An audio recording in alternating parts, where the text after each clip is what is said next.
Hello!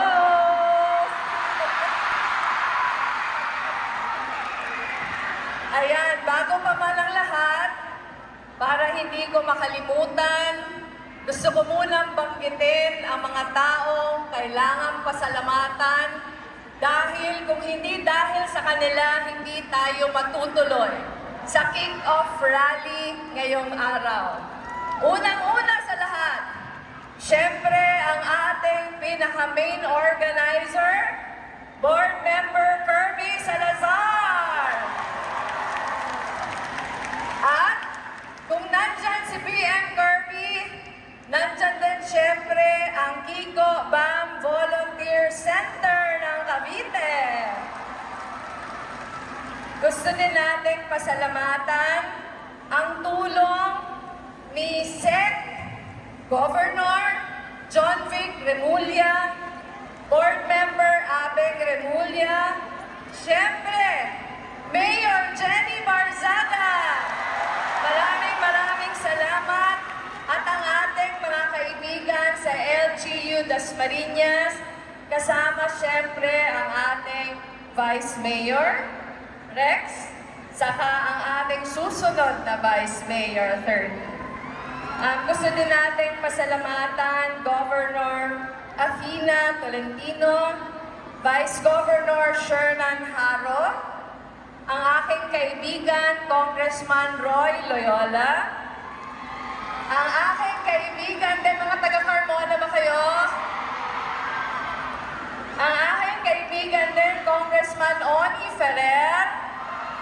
Ayan, halata. Ay, Tita Teresy, good evening po. At ang aking mga barkada sa Congress, Mayor John Ferrer ng Gentry, at Mayor A.A. Advingola ng Imus. Ayan. Asan pa dito ang mga taga-Gentry? Ayan.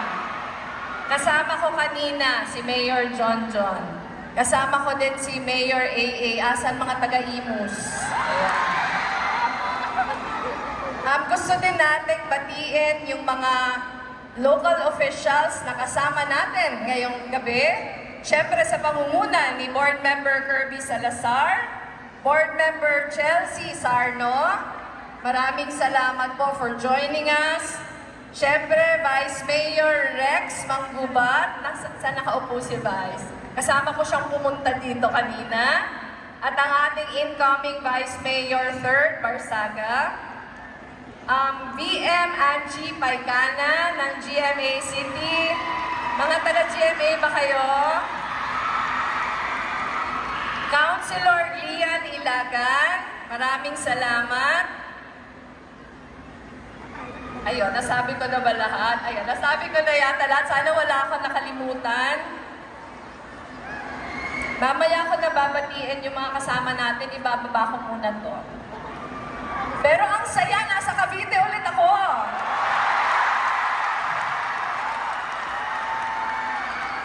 Na-miss niyo ba ako? Kasi ako talagang miss na miss ko kayo.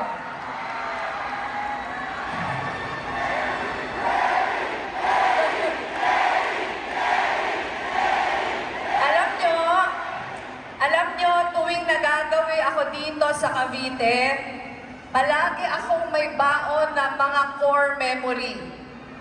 Tandang-tanda ko pa, yung pinakaunang lapag ko dito, ewan ko lang kung natanda ni BM Kirby, March 4, 2022.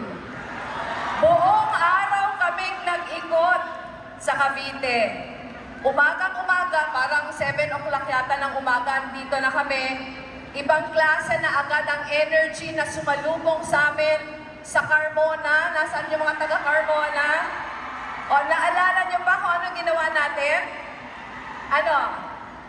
Hindi niyo naalala. Nag-Zumba tayo. Kita niyo na, talo ko kayo. Ako, alalang-alala ko. Pagmula sa Carmona, dumaan tayo ng Silang. Tapos, nag-open tayo ng ating headquarters saan? Saan? Dito sa Dasmariñas.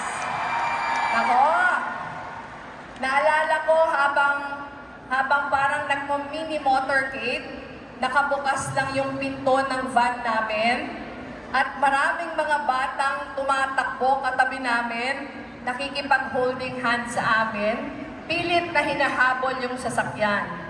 Meron ba dito mga taga-Noveleta? Oh, mga taga-Noveleta. Bakit parang iisa ka? Saan ba yung iba? Nasaan si Joanne? Nandiyan si Joanne kanina. Ayun, nandun si Joanne. Kasi naalala nyo kung anong ginawa natin sa Noveleta? Nasa ibabaw ng truck yung ating mini rally sa Noveleta. Saan ba? Sa Rosario. Sinong nakakaalala kung asan tayo sa Rosario nung March 4? May mga taga-Rosario ba dito? Ayun. Saan yung meeting natin doon? Sa courtyard ng simbahan. Pagkagaling sa Rosario, pumunta tayo sa Tanza. Meron ba ditong taga-Tanza? Ayan. Nasa simbahan din tayo sa Tanza. Kasama natin yung mga kaparian sa pagdadasal kay Tata Uste. Diba?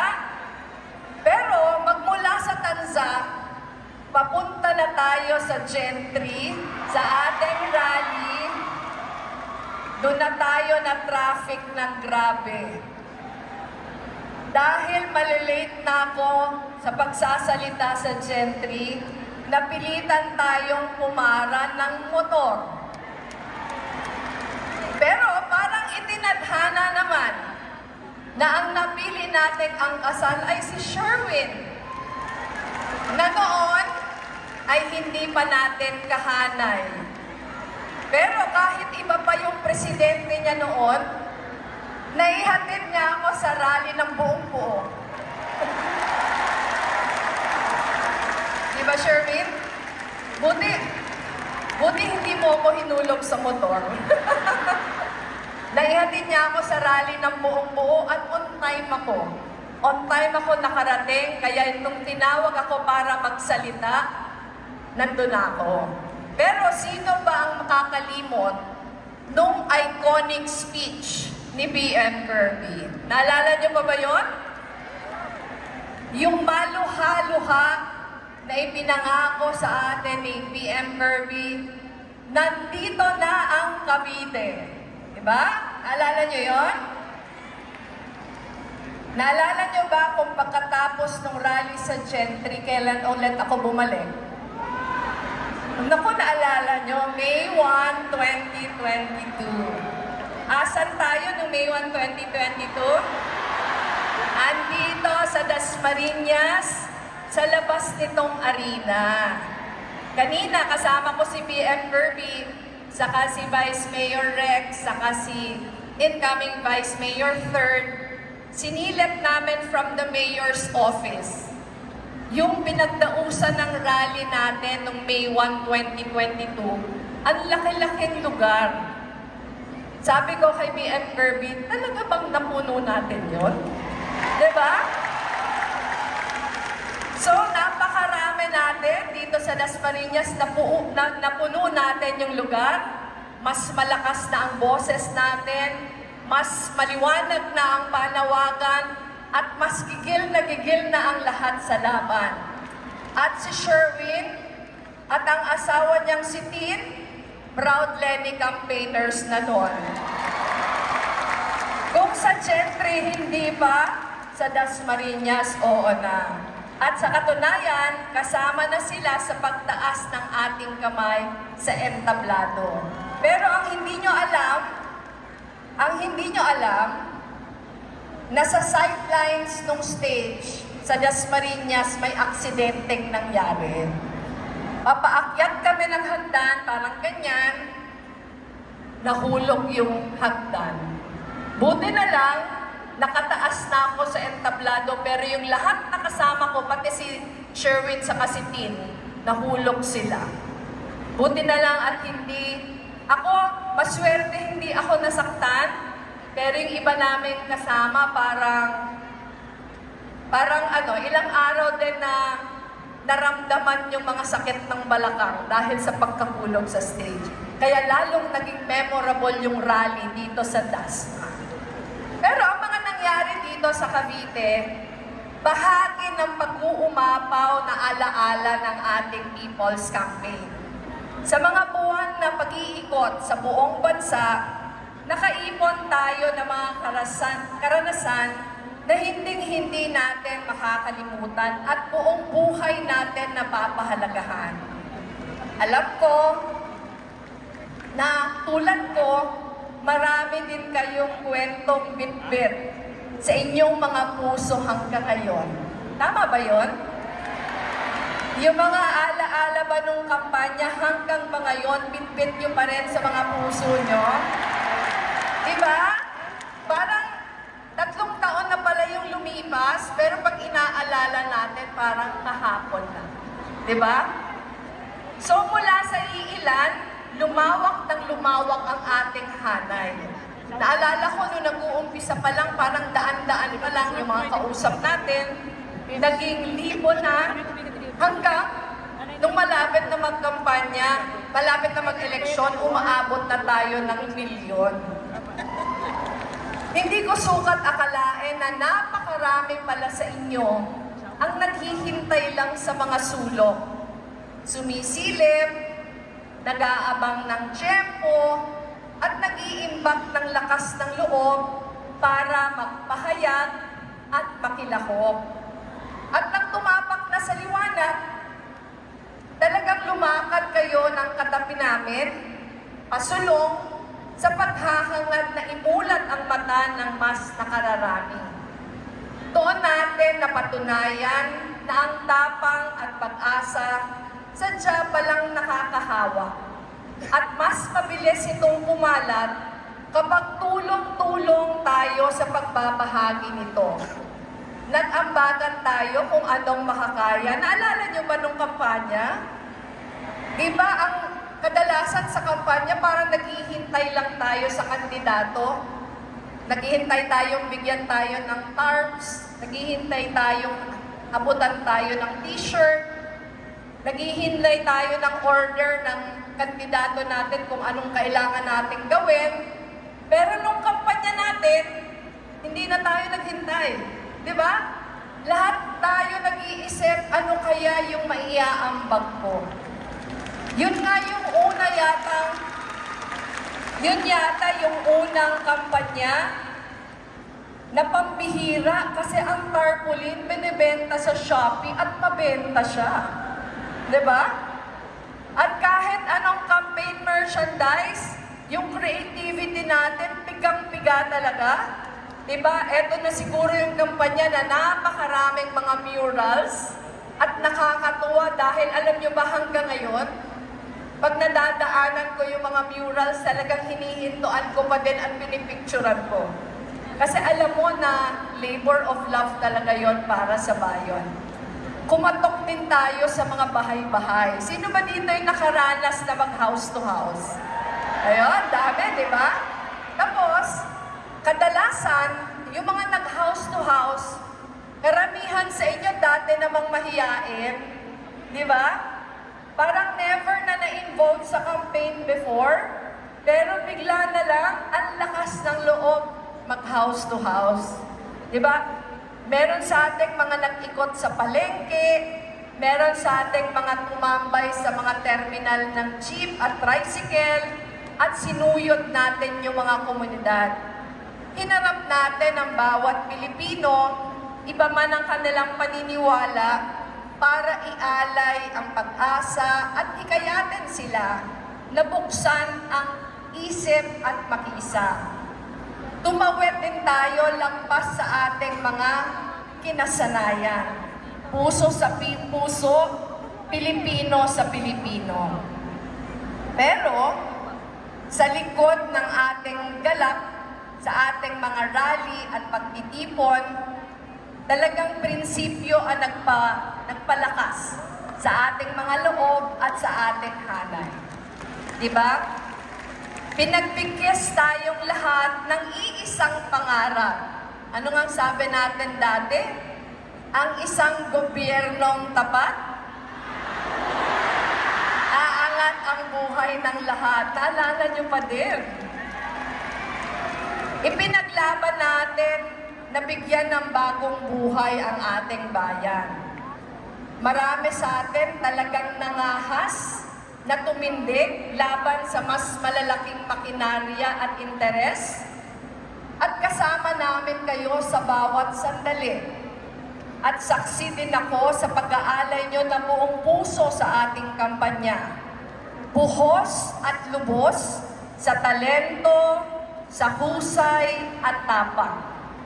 Kaya habang buhay kong ituturing ang karangalan na sa laban natin noong 2022, minahal nyo ako at pinagkatiwalaan.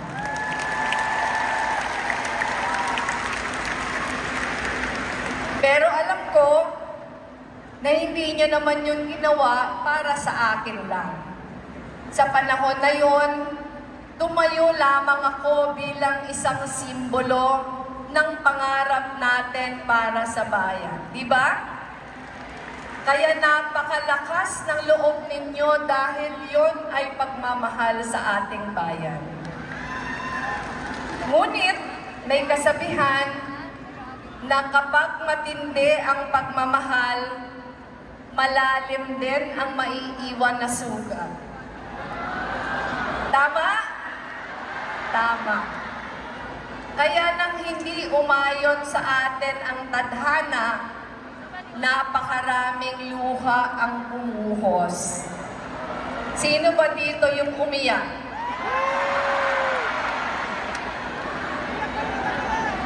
Siguro kasabay nito yung pagtanong, pagtanggi at pagbabakasakali. Marami siguro mga hinanakit at paghihinayang. Ramdam ko naman ang mga agam-agam. Kinikilala natin ang lahat ng ito bilang bahagi ng pag-ibig na masidhi at nag-uumapaw. Alam ko na para sa marami, hindi pa nawawala ang kirot ng pagkabigo. Sabi ng iba, grabe naman, 3 years na, hindi pa din nakakalimutan yung heartbreak.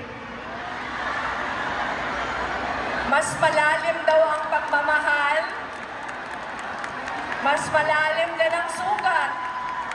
Diba? Pero pagkatapos ng nakaraang halalan, talagang hindi maiwasan na makaramdam ng mga pagkadismaya sa mga nangyari. Napapansin nga natin, tuwing may sasabog na issue sa ating bayan, parang hindi maiwasan ng iba magsabi, sabi ko na sa'yo.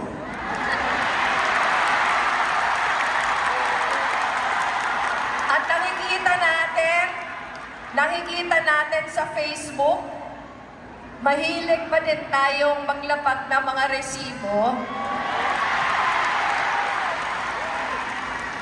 At mag-post ng mga throwback, di ba, ng ating mga plano para sa gobyerno. At kasama nito, paminsan ang paghuhusga sa mga kababayan natin na hindi tumugon sa ating panawagan noon. Pero, hindi pwedeng manatili na lang tayo sa pagkabigo at paninisi dahil hindi naman natapos ang laban noong 2022.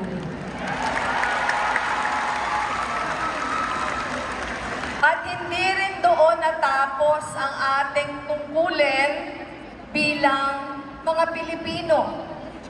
Hindi tayo pwedeng tumigil. Ngayon, nahaharap tayo sa bagong yugto, ang midterm elections, kung saan may pagkakataon muli tayong palakasin ang ating hanay. Nakita na natin na sa loob ng mga nagdaang buwan at taon, napakahalagang plataporma nito para unting-unting basagin ang pananamantala sa taong bayan. Ang patunay nito, si Senator Risa Hontiveros.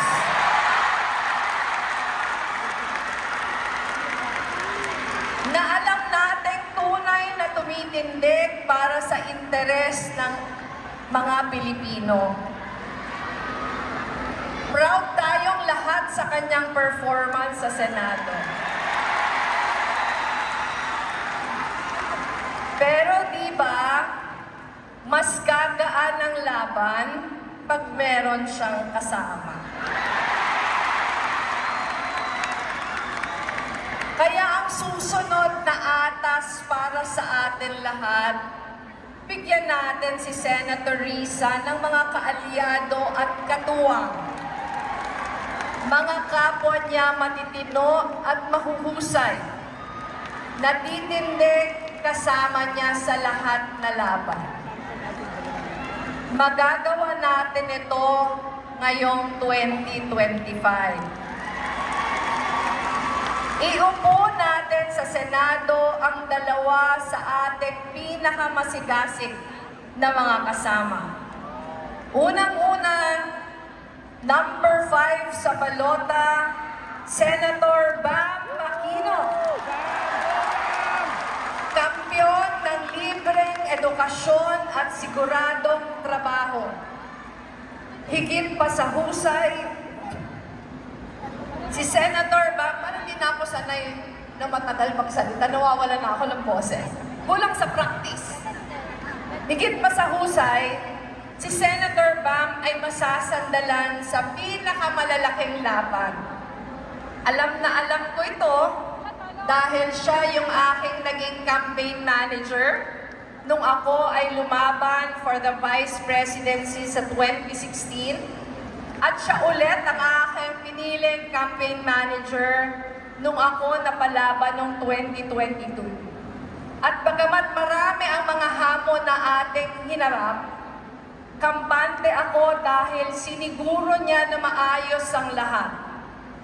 Ganyan ang senador na kailangan ng taong bayan. Mahusay at maaasahan. At syempre, kilalang-kilala niyo ito. Ang aking partner sa ating makasaysayang People's Campaign. Number 51 sa balota, Senator Kiko Pangilinan. Ang masisiguro na hello pagkain sa mas mababang presyo. Tapat sa tungkulin at batak na sa serbisyo. Nung napasabak ako nung 2022, naalala nyo ba yon? Last minute ako nagdesisyon. Pero si Senator Kiko ang unang-unang pumasok sa isip ko na maging kasangga sa laban. Handang-handa na siyang tumakbo noon bilang senador. Kumpleto na yung kanyang mga tarps for senator. Pero isinantabi niya ang sariling ambisyon para samahan ako sa pakikipaglaban para sa bayan. And after ko siya nakasama ng mahabang panahon nagkakampanya, alam kong hindi ako nagkamali. Napakabuting tao, honest, saka maaasahan na kasangga. Ganyan ang senador na kailangan natin. Yung sasamahan ka sa hirap at sa ginhawa, mula umpisa hanggang sa dulo. Kung kumandidato siya noon bilang senador, siguradong-sigurado na sana. Pero isinantabi niya ang kanyang ambisyon sa isang laban na walang kasiguruhan. At yun ang isang pagpapatunay kung gaano kalalim ang pagmamahal sa bayan. Sina Bam at Kiko ay dalawa sa pinaka-matitibay na patunay na ang tunay na nagmamahal, hindi ka lolokohin, hindi ka iiwan, at hindi ka susupuan.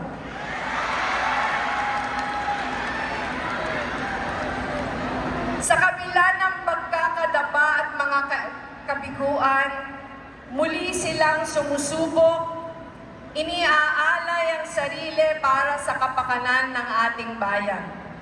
Hindi para sa pansariling interes, hindi para magpakasasa sa kapangyarihan, hindi para linlangin ang taong bayan. Tumitindig silang muli bilang kampyon ng bawat Pilipino na nangangarap na mas magandang buhay, mas maraming oportunidad at mas maliwanag na bukas. Alam ko, sang-ayon kayo. Kung qualifications lang ang basehan, dapat sure win na ang ating mga pambato. Pero alam natin na hindi madali ang kinakaharap nating laban ngayon. Bumabangga sila sa malalaking pangalan, sa mas malalaking makinarya. Pero ang good news, may laban tayo. Sina Senator Bam at Senator Kiko kumakatok sa winner's circle. Nandiyan na, malapit na. At sa tulong nating lahat, naniniwala ako na makikilala pa sila ng mas marami pa nating mga kababayan. Pero marami tayong kailangan gawin. Marami tayong pagkakataon para makiambag. Simulan sa simpleng pagtawag sa inyong mga kapamilya, sa pakikipag-usap sa mga kaibigan at kapitbahay, ipaalala sa kanila kung bakit mahalaga ang pagpili ng mga tamang tao para sa Senado. Ipakilala ang ating mga pambato, hikayatin silang bumoto at bantayan ang ating boto. Gaya noong 2022, buhay rin ang panawagan ng volunteerismo. Bukas ang kampanya sa inyong tulong at mga talento. Muli nating patingkarin ang paligid. Pinturahan ng mga pader, kumanta at sumayaw para sa pag-asa. Muli tayong bumaba sa mga komunidad para naman ipakilala ang mga tunay na senador ng taong bayan. Ibahagi sa kanila ang pruweba na posible ang magkaroon ng mga lingkod bayan na tapat, mahusay, may malinis na track record, at may tunay na malasakit sa mga Pilipino. Muli nating buhayin ang lakas, ang sigla at ang saya noong nakaraang kampanya dahil hindi pa tapos ang ating laban. Ang ating pinagdaanan nitong nakaraang mga taon ay isang paalala. Mahaba pa ang ating paglalakbay at marami pang puwang para magpatuloy. May pagkakataon tayong gawing mas matibay ang ating hanay para sa mas malaki pang hamon. Tumitindig ako sa harap ninyo ngayong gabi. Hindi bilang kandidato, kundi bilang kapwa nyo Pilipino. Buong pagpapakumbaba at pakikipag-usap, muli natin gisingin ang lakas ng nagkakaisang taong bayan. Muli natin ipaglaban ang Pilipinas ng ating mga pangarap. Tara na!